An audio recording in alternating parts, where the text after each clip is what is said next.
Welcome back viewers, ladies, gentlemen, non-binaries and anyone with ears or other sound detection organs, hope you enjoy. We are continuing with Doom Guy Isekai by Angry Spider. Chapter 12, Doomprovements. On their way back to the cave, the soldier was almost happy. For the most part, at least. There was still an undercurrent of rage carefully simmering far beneath the emotionless veneer his helmet provided, but it was far better to be exterminating races that wanted him dead with the albeit marginal assistance of someone else. Pausing for a moment, he turned sideways, and Alice ground to a halt. Doom. What is it? One of the smaller demons sprang out from a window, teeth bared and claws extended. The soldier didn't bother with any firearms. He reached up, grabbed the demon by its horns and by its waist, and then pulled it in half with a loud squelch. Turning back around, he was mildly startled to see a morbidly excited expression on Alice's face, one which she blinked away with no small amount of embarrassment, putting her heavily gauntleted hands over her rapidly reddening face. "I'm so sorry." That was not an appropriate response to seeing something that gruesome. Giving her a shrug, the soldier continued on, but was interrupted by a blue board. Congratulations. For slaying a frankly stupid number of demons in less than a week, you absolute freak of nature, you have eventually attained level 50. Predator suit is now evolving, and you may select one perk both for your suit and for yourself. The soldier sensed a strange glow as his armor lit up, the seams and cracks shining like molten lava. Slowly growing a bit, the soldier ended up around 7 feet tall, a good 6 inches taller than Alice, and his armor had darkened. Raising a gauntlet, he examined it carefully. He'd had his suit for, well, a decade at the very least, and he'd grown extremely attached to it. Almost literally. The blue board showed up next, and he squinted at it. Please select Predator perk. Doomblade. This eternally sharp sword is permanently mounted to your left forearm and is both sharp enough and tough enough to cut through even the worst demon's hide like a bullet through rice paper. It will not stop, will not cease, and will likely end the lives of every enemy within its reach. War Grapple. This cabled and fabled projectile is mounted to your right arm, and can be launched via the specialized attachment included with this perk. Its spikes are strong enough to punch through the toughest materials, and the cable is more than capable of supporting both your weight and any elephants you might bring along. The soldier examined the two perks thoughtfully. He could think of a variety of uses for both, but which one would be more advantageous? He could use the blade for close quarters to devastating effect, he was sure of it. He could always tear his enemies in half bare-handed, but that took time that he could be better spending turning faces into craters. The sword would definitely speed up the close-range process.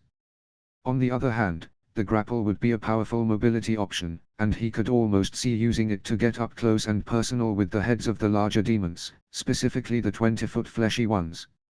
A shotgun would pair with both quite well. Making a decision, he punched both of them at the same time, and the board flickered uncertainly. You cannot pick two perks on the same dash. He punched them again, and the corners of the board glitched in a panic. You literally can't pick the dash. Flexing his hands, the soldier firmly placed his palms on the options, and the board gave way. How in Terracot's name do you threaten a system? How does that work? Oh, whatever, take the perks, you monster.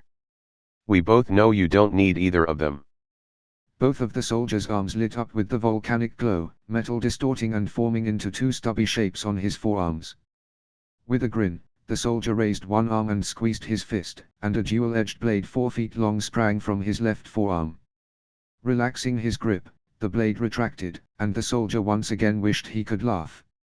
He didn't want to try the grapple in such close quarters, though. Alright, now that you're done making me scared to ask, what perks do you want for yourself? Explosive munitions. Ever wanted to see what would happen if you shoved a few packages of highly concentrated explosives down a golem's throat? Well, Now you can with the explosive munitions perk. Summon any and all kinds of hand grenades, trip mines, landmines, claymores, and who the heck cares what else. Blow it all to smithereens for all you care. Boosted physique. Ever felt like you weren't strong enough? Fast enough? Tough enough? That ends today, assuming you pick this perk.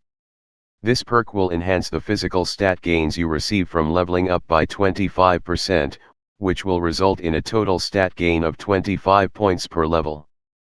The soldier rubbed his helmeted chin thoughtfully, then smashed his fists on both options.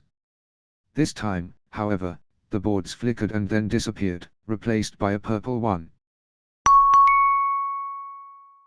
No. You know what? No. Do you want a grappling hook? Fine, take the grappling hook. Do you want a super sword? Okay, why not? But under no circumstances will you be allowed to employ two class perks at the same time. Shrugging, the soldier selected the explosive munitions perk. He'd had a feeling it wouldn't have worked twice, and it was significantly harder to threaten something with the genuine, bone-rattling fury simmering inside him when the target was actually being incredibly helpful. The boards flickered out of sight, and the soldier felt a small amount of knowledge flood into his mind. Glancing down, he raised a hand, and a standard frag grenade appeared in his palm. Looking around, he pulled the pin. There was really no reason for him to cause any further damage at this point, but it was a grenade. What else was he supposed to do with it? Not blow something up. Tossing it through a window, the soldier waited for a short moment, and Alice frowned. What was that? Why did you toss that ball into the... All of the windows on the building blew out as the majority of the top floor was decimated, the shingles on the roof coming loose and raining down in a sharp hail of rock. The soldier grinned even wider. There were a lot of things he could do with a few grenades. Creative things. Strategic things. Things that would make even the toughest, biggest demons he'd seen in this hell cry for their mothers, if they had any. This was how someone like the soldier could have fun. End of chapter. If you enjoyed, like, subscribe, click the bell so you don't miss any episode and do all the other YouTube stuff. Visit and support the author, all the relevant links are in the doobly-doo, and comment your opinions, good or bad. And I'll see you next time. And as usual, have a wonderful day.